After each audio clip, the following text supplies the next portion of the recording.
మన ప్రభు అయిన యేసుక్రీస్తు పరిశుద్ధ నామములో ఈ పాడ్కాస్ట్ ద్వారా వాక్యం ఉంటున్న ప్రతి వారికి ది ఫాదర్స్ ఫెలోషిప్ తరపున నా హృదయపూర్వకమైనటువంటి వందనాలు. లేవియా కాండం 6వ అధ్యాయము 12వ వచనం. బలిపీఠము మీద అగ్ని మండుచుండవలెను, అది ఆరిపోకూడదు. చదివిన వాక్య భాగంలో బలిపీఠం మీద అగ్ని మండుచూ ఉండవలెను, అది ఆరిపోకూడదు అనే విషయాన్ని మనం చూస్తాం. అగ్ని మండుతూ ఉండాలి, అది ఆరిపోకూడదు అంటే మరొక పర్యార్థంలో మనం చూడొచ్చు, అది నిత్యము మండుతూ ఉండాలి, నిత్య అగ్ని, అది ఎప్పుడు ఆరిపోకూడదు. అయితే బలిపీఠం అనగా ఏంటి, అగ్ని అంటే ఏంటి అనేటువంటి విషయాన్ని మనం అర్థం చేసుకోవడానికి ప్రయత్నం చేద్దాం. పాత నిబంధనలో బలిపీఠము అగ్ని గురించి పలు విషయాలు రాయబడి ఉన్నాయి. అయితే నేటి దినాన మనం క్రొత్త నిబంధన దైవ సంతతిగా ఆయన పరిశుద్ధాత్మ నింపుదల మనకు ప్రత్యక్షపరచబడి ఉండగా, ఆయన యొక్క దర్శనము, ఆయన యొక్క పిలుపు, ఆయన యొక్క సహవాసము మనకి తేటగా తెలియపరచబడుచు ఉండగా, ఇప్పుడు బలిపీఠము మరియు అగ్ని అనేటువంటి విషయాలను మనం చూస్తాం.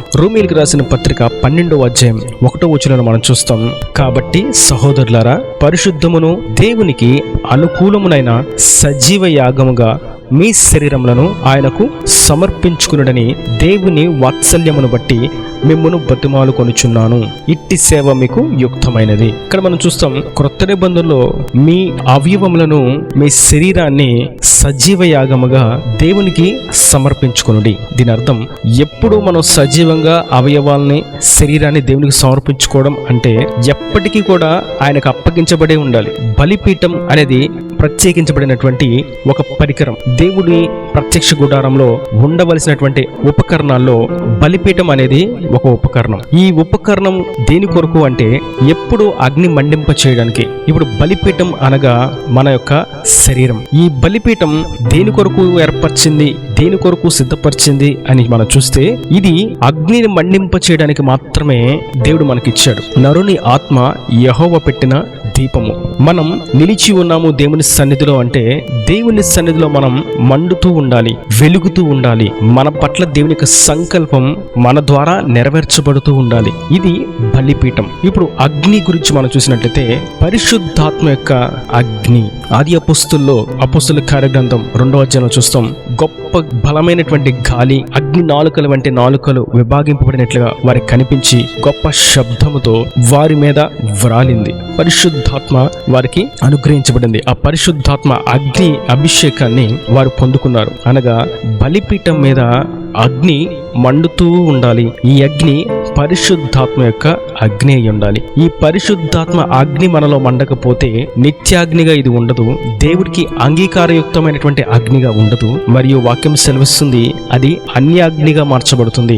అన్య అగ్ని దేవునికి ఆయాసకరమైంది. దేవుని ఉగ్రతను వెంటనే, దేవుని యొక్క కోపాన్ని వెంటనే అనుభవించేలాగా చేస్తుంది ఈ అన్య అగ్ని. మన శరీరం పూర్తిగా దేవుని మందిరంలోనే ఉండాలి. అనగా దేవుడు చూస్తున్నాడు, దేవుని కొరకు మనం ప్రతిష్ఠించబడ్డాం, దేవుని కొరకు మనం నిలిచి ఉన్నామనేటువంటి ఉద్దేశం ఎప్పుడు మనలో ఉండాలి. మరియు ఈ శరీరంలో పరిశుద్ధాత్మ అగ్ని ఎప్పుడు మండుతూ ఉండాలి. బలిపీఠం మీద అగ్ని మండుచూ ఉండవలెను, అది ఎప్పుడు ఆరిపోకూడదు, నిత్యము మండుతూ ఉండాలి. ఈ శరీరాన్ని పూర్తిగా సజీవ యాగంగా మనం దేవునికి సమర్పించుకోవాలి. ప్రభువా, ఈ శరీరం ఇక పూర్ణముగా నీ కొరకు నేను సమర్పించుకొని ఉన్నాను. కొంతమందిని మనం చూస్తూ ఉంటే, వారి శరీరంలో కొన్ని అవయవాలు మాత్రమే దేవునికి అప్పగిస్తారు. వారి చేతులను దేవునికి అప్పగిస్తారు, చప్పట్లు కొడతారు, ఆరాధనలో కరతాళ ధ్వని వినిపింపచేస్తారు, మరియు నోరుని అప్పగిస్తారు పాడడానికి, స్తుతించడానికి. మరి బయటికి వెళ్ళిన తర్వాత, వారి స్వస్థలానికి వెళ్ళిన తర్వాత వారి పరిస్థితిని చూసినట్లయితే, వారి నోరు అప్పటి వరకు దేవుని స్తుతించి ఉండిద్ది, పాట పాడి ఉంటుంది. కానీ మరి వెంటనే బూతులు మాట్లాడుతూ ఉంటుంది, అపహాస్యం చేస్తూ ఉంటుంది, అల్లరిని చేస్తూ ఉంటుంది, అల్లరితో కూడిన ఆటపాటలను మరలా పాడుతూ ఉంటుంది. ఇది అన్య అగ్ని. దేవుడు చెప్తుంది, నిత్యము మండేటువంటి పరిశుద్ధాత్మ అగ్ని. ఈ పరిశుద్ధాత్మ అగ్ని మనలో ఎప్పుడు మండుతూ ఉందంటే అర్థం, ఆదివారంతో ఆ అగ్ని ఆరిపోదు, ఉజ్జీవ కోటాల మట్టికే ఆ అగ్ని ఉండి ఆరిపోదు, ప్రత్యేక సభలు ఉన్నప్పుడు మాత్రమే మండి ఆరిపోదు, అది ఎప్పుడు మండుతూనే ఉంటుంది. పరిశుద్ధాత్మ ఎప్పుడు మనలో మండింప మండింపచేస్తూ ఉంటాడు. ఆ అగ్ని మనల్ని ఎప్పుడు శుద్ధి చేస్తూ ఉంటుంది. దేవునికి ఇంపైన హోమంగా మన యొక్క వెలుగు ప్రకాశింప చేయబడుతూ ఉంటుంది. అదే ఒకవేళ అన్య అగ్ని చేరినట్లయితే దేవుడు దాన్ని అసహ్యించుకుంటాడు. కాబట్టి ఈ వాక్యం వింటున్నటువంటి మీతో మనందరితో ప్రభు సెలవిస్తున్నారు, మన బలిపీఠం, మన హృదయము, మన మనస్సు, మన దేహం, మన శరీరం, అవయవాలు సజీవ యాగముగా ఆ బలిపీఠముగా మార్చబడి ఇప్పుడు ఆ బలిపీఠం మీద అగ్ని మండుతూ ఉండాలి. ఈ శరీరము, అవయవాలు, మన తుచ్చమైనటువంటి అభిలాషలు, వ్యర్థమైనటువంటి కోరికలు అన్నీ కూడా ఆ బలిపీఠం మీద కాల్చబడుతూ ఉండాలి. అప్పుడే ఆ అగ్ని మనలను శుద్ధి చేస్తుంది. అప్పుడే ఆ అగ్ని దేవునికి ఇష్టమైనదిగా, ఇంపైనదిగా, యోగ్యమైనదిగా మార్చబడుతుంది. ఒకసారి దేవుని పరిశుద్ధమైనటువంటి బలిపీఠం మీద పరిశుద్ధాత్మ అగ్ని మండాల్సిందిగా ఉండవలసి ఉంటే కొందరు అన్యాగ్ని తీసుకొచ్చి వేశారు. వారే నాదాబు, అబీహులు. ఈ విషయాన్ని మనం ఇదే లేవీకాండం 10వ అధ్యాయంలో చూస్తాం. వారు బలిపీఠం మీద అగ్ని వేయవలసి ఉన్న వారై ఉండి అన్య అగ్నిని తీసుకొచ్చి వేశారు. అనగా దేవుని పాటలు పాడే స్వరముతోనే సినిమా పాటలు పాడడం, దేవుణ్ణి ఆరాధించే నోటితోనే అబద్ధాలు మాట్లాడడం, ఎదుటి వారికి దేవుని సువార్తను చెప్పే నోటితోనే మోసపు క్రియలు మాట్లాడడం, దేవునికి కానుక వేసే చేతితోనే లంచాలు తీసుకోవడం, దేవుని సన్నిధిలో చప్పట్లు కొడుతూ ఆరాధించే చేతులతోనే ఇతరులను బాధించే విధంగా కొట్టడం, ఇలా పరిశుద్ధమైనటువంటి దాని మీద అన్య అగ్ని వచ్చి పడిపోయింది. ఈ అన్య అగ్ని ఎప్పుడైతే పడిందో దేవుని ఉగ్రత వెంటనే నాదాబు, అబీహులను కాల్చివేసింది. ఆయన ఉగ్రత వారి మీద కుమ్మరించబడింది. నేడు మనం చూస్తుంటే ఇటువంటి అన్య అగ్నులు చాలా ఉంటాయి. అందుకే ప్రభు చాలా స్పష్టంగా చెప్తూ ఉన్నారు, గొర్రె చర్మమును కప్పుకున్నటువంటి తోడేళ్ల మధ్య మీరు ఉన్నారు. అంటే మీలాగే అందరూ మంచోళ్ళని అనుకుంటూ ఉంటారు, మీలాగే వారు కూడా సేవ చేస్తున్నారు అనుకుంటూ ఉంటారు, మీలాగే వారు కూడా భక్తులను అనుకుంటూ ఉంటారు. కానీ వారు గొర్రె చర్మమును కప్పుకున్న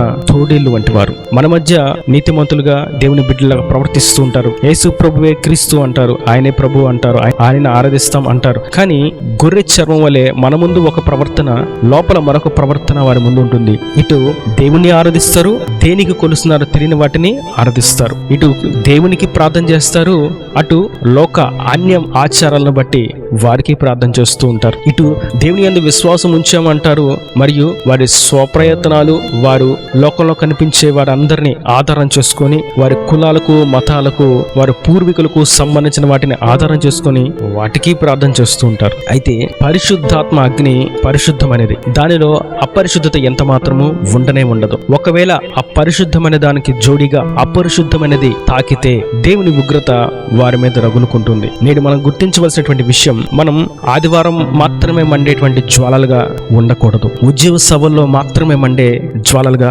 ఉండకూడదు. నిత్యము మండేటువంటి అగ్నిగా మనం మార్చబడాలి. పరిశుద్ధాత్మను మనం పొందుకున్నట్లయితే ఆ పరిశుద్ధాత్మ మనల్ని నిత్యము మండేటువంటి అగ్ని జ్వాలలుగా మారుస్తుంది. అది పరిశుద్ధమైనటువంటి అగ్ని.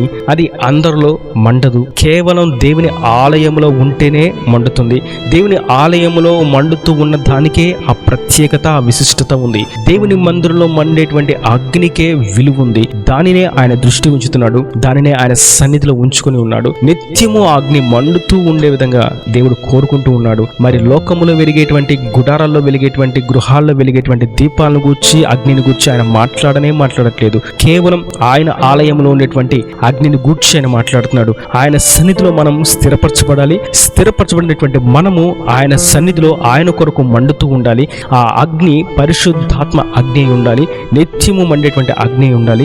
అన్య అగ్ని ఏ మాత్రము మనలోకి ప్రవేశించకూడదు. కాసేపు లోకము, కాసేపు భక్తి, కాసేపు పాపము, కాసేపు పరిశుద్ధత, కాసేపు స్తుతి, కాసేపు విమతాలు, కల్లాలు, భేదాలు ఇవన్నీ ఉండకూడదు. అందుకే ప్రకటన గ్రంథంలో ప్రభు చదివిస్తున్నారు, ఉంటే వెచ్చగా ఉండు లేదా చల్లగా ఉండు, నులివెచ్చని స్థితిలో నీవు ఉండొద్దు. అగ్ని పరిశుద్ధమైనటువంటి అగ్నిగా మండు, లేదా అన్యాగ్నిగానే లోకంలోనే ఉండిపో. నా సన్నిధికి వచ్చి, నా మందిరంలోకి వచ్చి నువ్వు బలిపీఠం మీద అన్య అగ్ని వేస్తే దానికి శిక్ష తప్పదు. లోకంలో ఉండి పాపం చేస్తూ ఉంటే పెద్ద విషయం లేదు, దానికి తీర్పు ఆయన తీరుస్తాడు. కానీ దేవుని సన్నిధికి వస్తూ పరిశుద్ధమైనటువంటి అగ్ని అంటే ఏంటో తెలుసుకొని ఇంకా అన్య అగ్నిని వెయ్యాలని ప్రయత్నం చేస్తే దేవుడు దానికి సమయాన్ని ఇవ్వలేదు. నా నాదాబు అబీహుల్ని మనం 10వ అధ్యాయంలో చూస్తాం. లేవికాండం 1, 2, 3 వచనాల్లోనే వారు మరణించారు. ఇంత వెంటనే వారికి ఎందుకు ప్రతిఫలం వచ్చింది అంటే, వారు దేవుని సన్నిధిలో యాజకులు. దేవుని అగ్ని ఎలా వేయాలో వాళ్ళకి తెలుసు. ఒకవేళ తెలియకపోతే దేవుడు వారికి క్షమాపణ ఇచ్చేవాడు. వారికి తెలుసు, వాళ్ళ నాన్న చేశాడు ఆ పని, వాళ్ళకి ఆ పని వచ్చు. కానీ తెలిసి కూడా వచ్చి కూడా ఆ పని చేయకుండా కావాలని అన్యాజ్ఞని తీసుకొచ్చి దేవుడు ఏం చేస్తాడులే, ఇప్పుడు చేస్తే తప్పే ఉంది, అందరూ చేయట్లేదా, మనం చేస్తే తప్పే ఉంది అనేటువంటి ఉద్దేశంతో ఆ పని చేస్తే దేవుడు చూస్తూ మౌనంగా ఊరుకోలేదు. కనుక మనము దేవుని సన్నిధిలో పరిశుద్ధాత్మను పొందుకొని మండుతూ ఉండాలి. మరియు దేవుని సన్నిధిలోనే ఉండాలంటే దాని అర్థం మందిరంలో కూర్చుండిపోవాలని కాదు, కానీ మనం ఎక్కడున్నా సరే ఆయన సన్నిధిలోనే మనం ఉన్నట్లుగా ప్రవర్తించాలి. ఆయన సన్నిధి మనకు తోడుగా ఉంది అన్న సంగతి గుర్తించాలి. ఆయన సన్నిధి మనకు కావలిగా ఉంది అన్న సంగతి గుర్తించాలి. ఆనాడు షకీనా మేఘం వలె ఆయన సన్నిధిని ఇజ్రాయేలుకు తోడుగా ఉంచి ఐగుప్తులో నుంచి కనాను దేశానికి ప్రయాణం కొనసాగేంత వరకు ఆయన ఎలా తోడుగా ఉంచాడో, మనము ఎక్కడ ఉన్నా సరే ఆయన సన్నిధి మన మీద ఉంది, మనకు తోడుగా ఉంది, మన పక్షాన ఉంది, మనల్ని వెంటాడుతుంది, మనల్ని చూస్తుంది అన్న సంగతి గుర్తించి ఎప్పుడు ఆయన సన్నిధిలో మనం మండుతూనే ఉండాలి. నలుగురు చూస్తున్నా చూడకపోయినా, 100 మందిలో ఉన్నా ఒంటరిగా ఉన్నా ఆయన మనల్ని చూస్తున్నాడు అన్న సంగతి గుర్తించి మనం సజీవ యాగంగా మన శరీరాన్ని, ప్రాణాత్మ దేహములను, అవయవములు అన్ని కూడా ఆయనకు అర్పించుకోవాలి. ఇది నిజమైనటువంటి అగ్ని.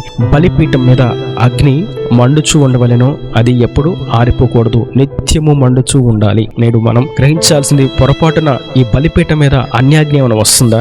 తెలియకుండా మనం చేయకూడని పాపాలను చేస్తున్నామా? దేవుడు గద్దిస్తున్నా, దేవుడు తెలియచేస్తున్నా అవే పాపాలను కొనసాగిస్తూ ముందుకు సాగిపోతున్నామా అనే విషయాన్ని మనం గుర్తించి దేవుని కొరకు ఆయన సన్నిధిలో నిత్యము మండేటువంటి పరిశుద్ధాత్మ అగ్నిని పొందుకున్న వారమే దైవాశీర్వాదాలు పొందుకొని దేవుని రాజ్యానికి వారసులుగా మార్చబడదాం. ఈయన దేవుని మాటలు ప్రతి వాని హృదయంలో నీరు కట్టి ఫలింపచేయను గాక. ఆమేన్. God bless you. తలలు వంచి కన్నులు మూసినట్టు మీ కొరకు చిన్న ప్రార్థన. ప్రేమ స్వరూపీకరణ కటాక్షం తండ్రి, నా ప్రభు ఎవరికి కృపలో భద్రపరిచిన వాక్యం ప్రతి జ్ఞాపకం చేసుకోండి. యా బలిపీఠం అనగా శరీరం అని, అగ్ని అంటే పరిశుద్ధాత్మ అని, మా శరీరంలోని పరిశుద్ధాత్మ ఎప్పుడు మండుచూ ఉండాలని మీరు స్పష్టంగా సెలవిచ్చారు. వాక్యం వారందరూ కూడా అట్టి విధంగా వారి శరీరాలు నీ బలిపీఠంగా మార్చబడి, వారి హృదయం, మనసు, తలంపులు, శరీరంలో ప్రతి అవయవం కూడా ఆయా పరిశుద్ధాత్మ అగ్ని చేత శుద్ధి చేయబడి ఎప్పుడు మండుతూ ఉండినట్లుగా సహాయం దయచేయమని, నువ్వు మేఘాల్లో పెండ్లి కుమారుడు కోసినప్పుడు ఎదుర్కొనే శక్తి, యోగ్యతను, అర్హతను దయచేయమని యేసు పరిశుద్ధ నామమున ప్రార్థించి పెట్టుకుంటున్నాను తండ్రి. ఆమేన్. ఆమేన్.